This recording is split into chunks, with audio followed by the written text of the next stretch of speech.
يسعك الفضاء الرحيم الحسين.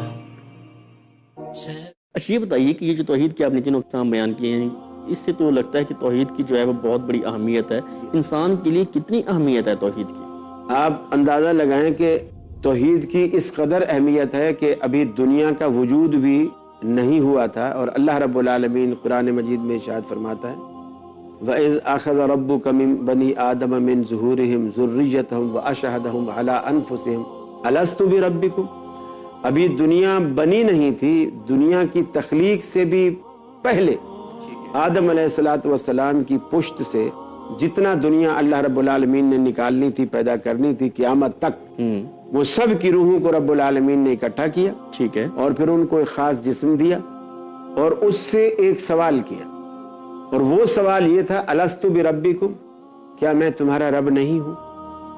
اب اس کی اہمیت دیکھیں کہ ابھی دنیا میں بھیجا نہیں گیا، دنیا میں بھیجے جانے سے بھی پہلے ان سے یہ پوچھا جا رہا ہے اور ان کو پکا کیا جا رہا ہے کہ کہیں دنیا میں جا کے مکر نہ جانا. اور اس سے اندازہ ہوتا ہے کہ اس کی اہمیت کس قدر ہے.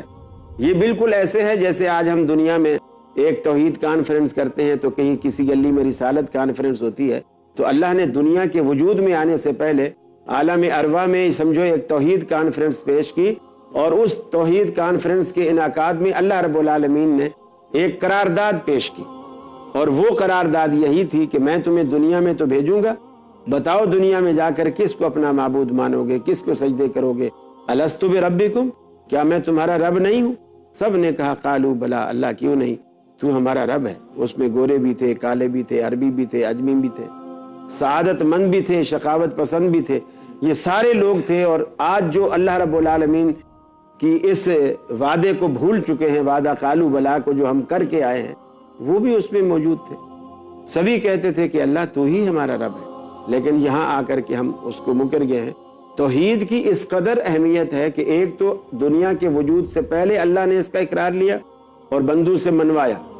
دوسرا یہ کہ تمام عمل کی جو عمارت ہے وہ اس کے اوپر کھڑی ہونی ہے، یہ اس کی بنا ہے. جی، تو اس اعتبار سے اس کی اہمیت بڑھ جاتی ہے کہ مسلمان کی ساری زندگی جو اعمال سے مزین اور اعمال سے عبارت ہے، اگر نیچے اس کے بیس ہی نہیں ہوگی، بنیاد ہی نہیں ہوگی یا کچی ہوگی، تو پھر اس محنت کا جو عمارت کھڑی کرنے پہ محنت صرف ہوئی ہے اس کا پھر کوئی فائدہ نہیں ہے. وہ پھر دھڑام سے نیچے گرے گی. پھر وہ ایسے ہوگا جیسے اللہ کا قرآن کہتا ہے کہ هل ننبئکم بالاخسرین اعمالا الذین ضل سعیہم فی الحیاۃ الدنیا وہم یحسبون انہم یحسنون صنعا، کہ وہ اپنے طور پر تو یہ سمجھتے رہے کہ ہم جو کچھ کر رہے ہیں اچھا کر رہے ہیں، لیکن اللہ تعالیٰ نے ان کی ساری کاوشیں، ساری کوششیں، ساری محنتیں دنیا میں ہی برباد کر دی. اچھا شیخ صاحب یہ بتائیے کہ کیا اللہ تعالیٰ جو ہے وہ ہر جگہ موجود ہے؟ یہ عوام الناس میں یہ نقطہ نظر پایا جاتا ہے اور لوگوں میں یہی معروف ہے، حتیٰ کہ ایک ایسا بچہ جس کو ابھی کسی عالم کا ہاتھ بھی نہ لگا ہو اور کسی مدرسے بھی نہ گیا ہو، کسی کے مدرسے میں، یعنی میں یہ نہیں کہہ رہا جو توحید پرست ہیں، وہ جو قبر پرست ہیں، وہ کسی کے ہاں بھی وہ مدرسے میں گیا ہی نہیں ہے. یہ ایک فطری آواز ہے. آپ اس بچے سے پوچھیں بیٹا اللہ کہاں ہے، اگر وہ بول نہیں سکتا تو وہ اپنے ننھے منھے ہاتھ جو ہے وہ انگلی ایسے اوپر اٹھاتا ہے. کسی بھی بچے سے، چاہے وہ میرا بچہ ہو، چاہے وہ دوسرے کسی کا بچہ ہو جس پر ہمارا سایہ بھی نہ پڑا ہو. جزاک اللہ خیر، بارک اللہ شیخ. اللہ کے دین کی دعوت اور لوگوں تک پہنچانے کے لیے اس ویڈیو کو ضرور لائک، شیئر، کمنٹ اور سبسکرائب کریں.